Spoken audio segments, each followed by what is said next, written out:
Bismillah ar-Rahman ar-Rahim. Assalamu alaikum wa rahmatullahi wa barakatuh, and welcome back. In this section, we will study the instability of acetylcholine and how we can improve its stabilities.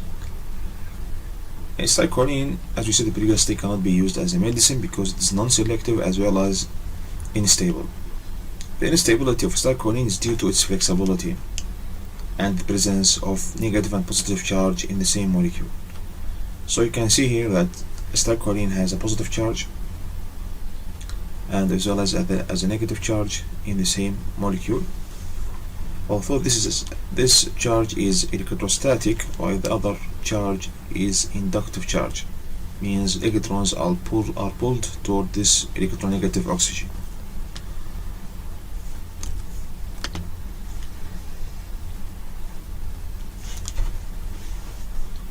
The pulling of electron toward this oxygen makes this carbon much electropositive. Therefore, this carbon will be the weakest point in acetylcholine and can be easily attacked by any nucleophiles, for example water. So H2O can easily attack this carbon, leading to hydrolysis of the ester. When the ester is hydrolyzed, acetylcholine activity is terminated. Therefore, acetylcholine is unstable in water and in acidic medium. The cause of this instability is that this positive charge, when approaches this electronegative oxygen, it will further pull electrons from this oxygen, which will in turn pull electrons from this carbon, making the carbon much more electropositive and much more prone to water hydrolysis. So to prevent this effect, we need to prevent the positive charge nitrogen from approaching the negative charge oxygen. Or we can try to make this carbon more electronegative or less electropositive.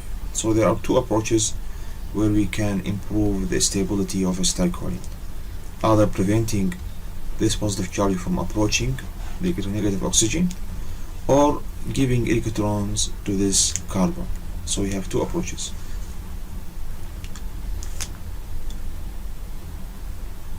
While making acetylcholine more stable, we need to stabilize certain properties of this molecule. For example, we need to make the size optimum.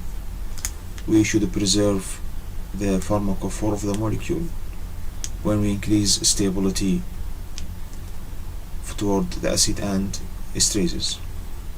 Also, we need to have a more selective acetylcholine analog. So all of these are requirements from the designed acetylcholine analog. Should we have a correct size to fit the pocket?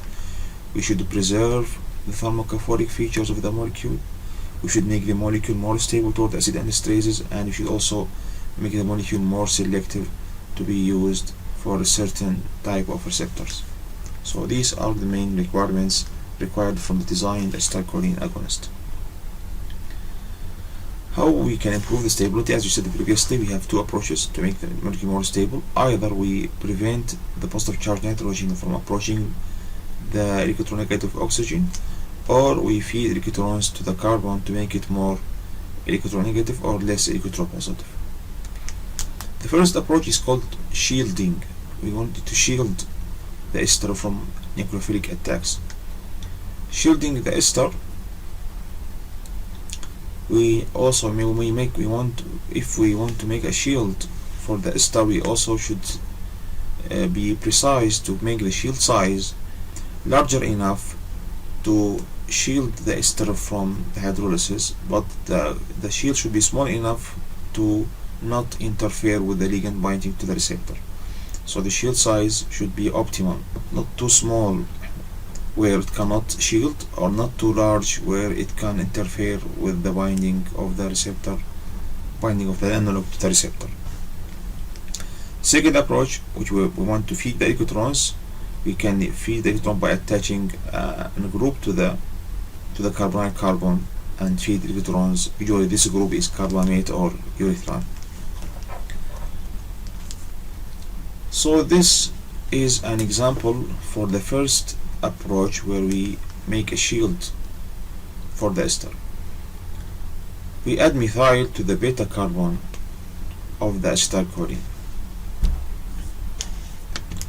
So this carbon is called the alpha carbon. This is the beta carbon. This beta or alpha respond to the quaternary amine. We add methyl group to the beta carbon, and this methyl group will act as a shield to protect the ester from ester hydrolysis.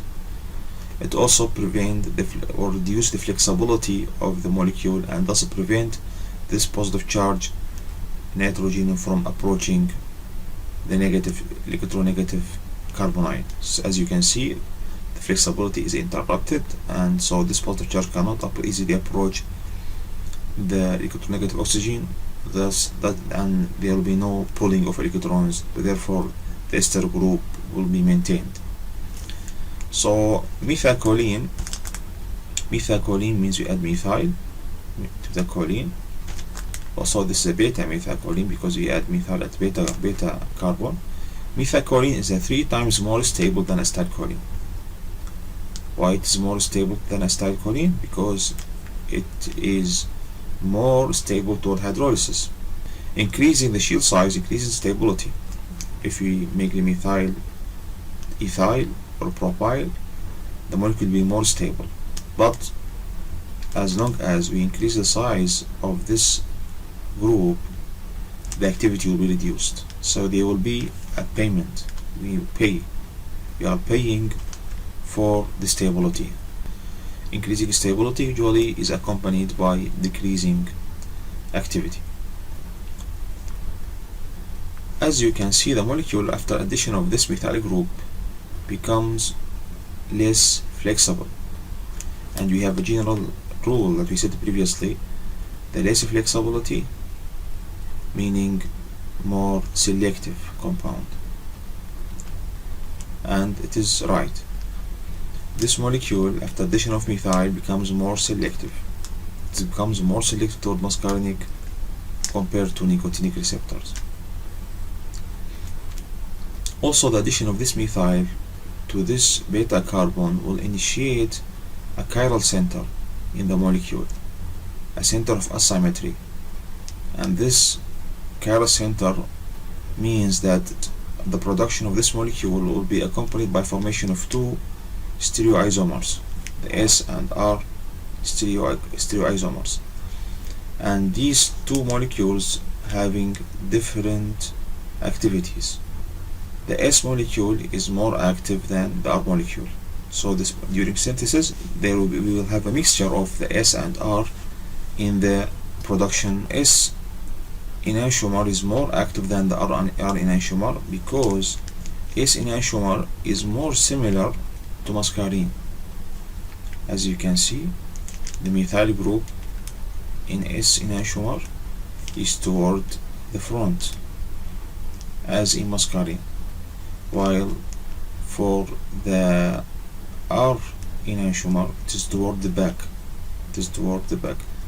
If you try to flip this bond, and the methyl will be on the back. So S enantiomer is 240 times more active than R enantiomer. This molecule, even though it is selective and has these properties, stability properties, not clinically used. Methylcholine. The second approach is to feed electrons to the molecule to make it more stable. In this case, we replace methyl group of the acetoxy group with an amine. So we change methyl group, which was present here previously, we replace it with an amine. So when this positive charge approaches this oxygen and tries to pull electron from this oxygen, the oxygen also tries to pull electron from the carbon. The carbon can take electron from the amine. Because nitrogen is an electronegative atom. So in this case, the carbon will not be deprived from electrons because it can take electrons from the nitrogen, and therefore the carbon will still maintain its stability and will be less prone to attack by water, because electrons in this case are available and water cannot easily attack because of the carbon is not highly electropositive. So this approach is called the electron feeding approaches.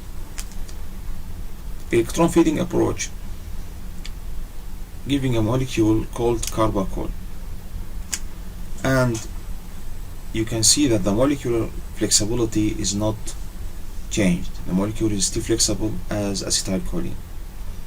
So although the molecule becomes more stable, it will be still non-selective as acetylcholine because there is no change in flexibility.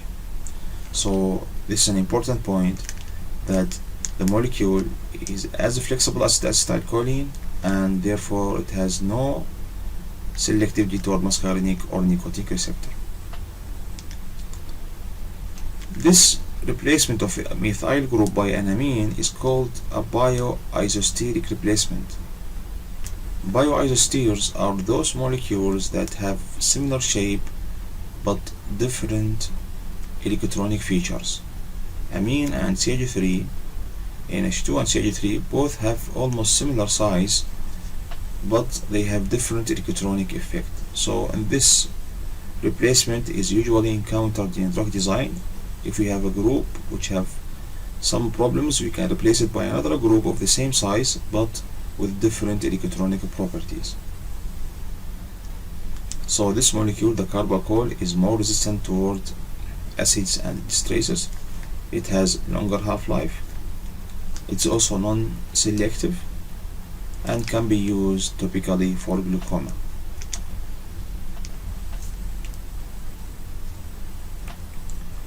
Bithanicol, it combines both approaches. It has the steric effect as well as the electronic effect. So bithanicol combines the two approaches. It's very stable, orally active because it's very stable toward acid and esterases, but the molecule is selective because it has lower flexibility, so it's selective toward muscarinic receptor, and usually used to stimulate the smooth muscles of the viscera after surgery.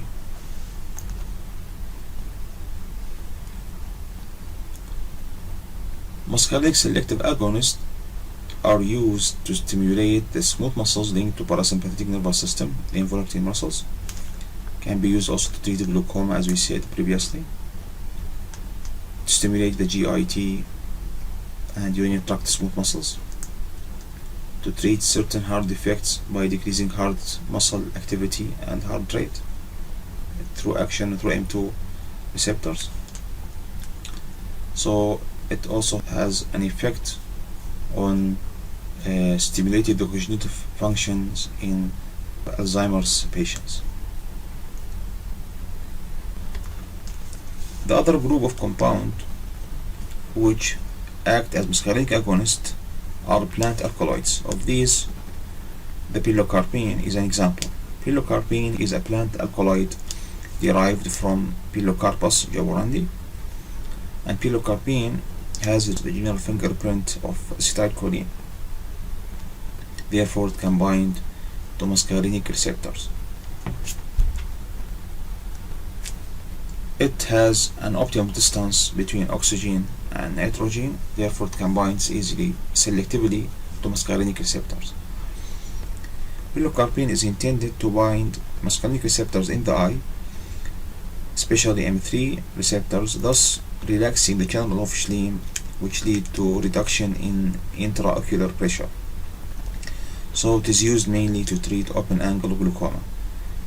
However, pilocarpine, since it is non-ionized molecule, is thought to be ionized in the body to produce this positively charged nitrogen, which then interact with the muscarinic receptor. However, in its original state, in uncharged state, it has the ability to penetrate the blood-brain barrier, therefore inducing some CNS effects. Of these is stimulating the M1 in the brain, which lead to epilepsy. So this generation of epilepsy by using pilocarpine is used experimentally to induce epilepsy in the animals. Pilocarpine is available as ophthalmic solutions, gel, tablets, and as we said, it is not charged. It's a non-charged molecule, so it can penetrate the eye cornea easily. So it can be used topically. Pilocarpine as a molecule, it has a lactone ring. This ring is called the lactone ring. And this lactone ring contains an endoester. It has an ester inside. So it has the same problem of the esters, which means the rapid hydrolysis. So it can be hydrolyzed by water attack to this carbonyl carbon. Water can attack this carbonyl carbon and lead to hydrolysis of this lactone ring. The hydrolysis of this lactone ring will lead to formation of pilocarpic acid, which is an inactive metabolite of pilocarpine. Sometimes this pilocarpic acid can be converted back to pilocarpine by an extraction of a water molecule. However, there is a possibility that this reformed pilocarpine is formed with different stereochemistry called isopilocarpine. So you can see that there is a difference between pilocarpine and isopilocarpine. The pilocarpine molecule has this ethyl group toward the front, while isopilocarpine has this ethyl group toward the back. So isopilocarpine is another molecule. It is an inactive molecule. It's not function as muscarinic agonist. So these are the main properties of pilocarpine. The researchers are going through to find a synthetic analogs which can function as muscarinic receptors agonists, and these agonists are especially intended to be used as a stimulant for muscarinic M1 receptors in the brain to treat some cognitive functions associated with Alzheimer's disease. So the first compound to be discovered to be intended for CNS activity is alicholine. Alicholine is also a plant alkaloid which is derived from the Alica catechu, and this plant has been used in India to produce euphoria. So the plant, this compound, the alicholine, has also the fingerprint feature of acetylcholine, and it is non-ionized, it's non-charged. Non-charged means it is less polar. If it is less polar, means it can penetrate blood-brain barrier. It can penetrate the blood-brain barrier easily. So alicholine can produce a CNS effect. Some compounds have been designed depending on alicholine structure. For example, oxo-trimori and xanomeline. Both of these compounds are designed depending on alicholine structure, based on alicholine structure. Although xanomeline has a group which is diazole, and this group is regarded as a non-classical isosteric replacement of 4-ester. So this group is used as a replacement of the ester group present in alicholine. Anyhow, this compound can penetrate the blood-brain barrier and bind M1 and M4 and induce the memory in clinical trials.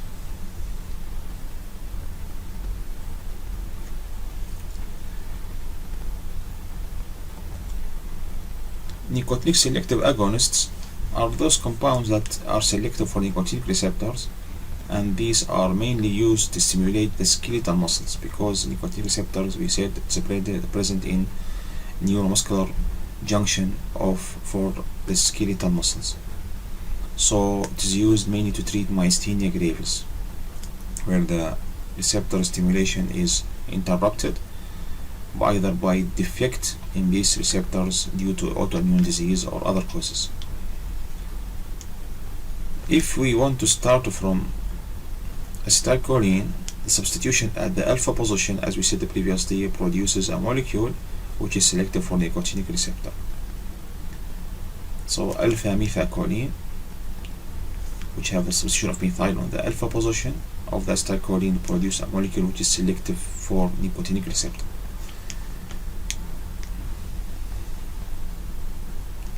Varenicline is a synthetic compound which can be used also to stimulate nicotinic receptor, although it has a partial agonistic effect, means it is not fully agonist, it has a partial agonist activity.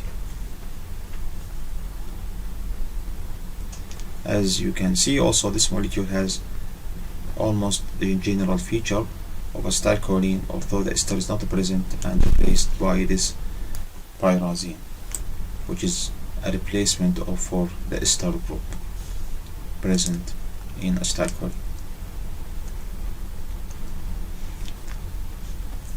Here we want to summarize the effect of the position also of substitution on the choline. Substitution on choline moiety reduces both nicotinic and muscarinic activities, but by different extents. As we said, any substitution on the choline moiety leading to reduction in the molecular activity, because the molecule becomes less similar to acetylcholine. However, this reduction in activity is different on different receptors. For example, an alpha substitution on the alpha position makes a compound which is more selective to nicotinic than muscarinic. The compound it becomes less active, and it is much less active on muscarinic compared to nicotinic. Substitution on beta position makes a compound also less active, but it is much less active on nicotinic than on muscarinic receptor. So the position of substitution will affect the selectivity. Also, the rate of hydrolysis will also be different. The shielding of the group, if present on beta side, is much more better than the shielding for the group if it's based on the alpha side. So the ester shielding is better if the substitution is on the beta carbon. Therefore, the beta methylcholine are more resistant to hydrolysis than the alpha methylcholine. So the rate of hydrolysis of racemic acetyl beta methylcholine is about 50% of acetylcholine. So it's more resistant to hydrolysis. While for alpha methylcholine, it is around 90% of that of acetylcholine, because the shielding is weaker, because the group is far away from the ester group.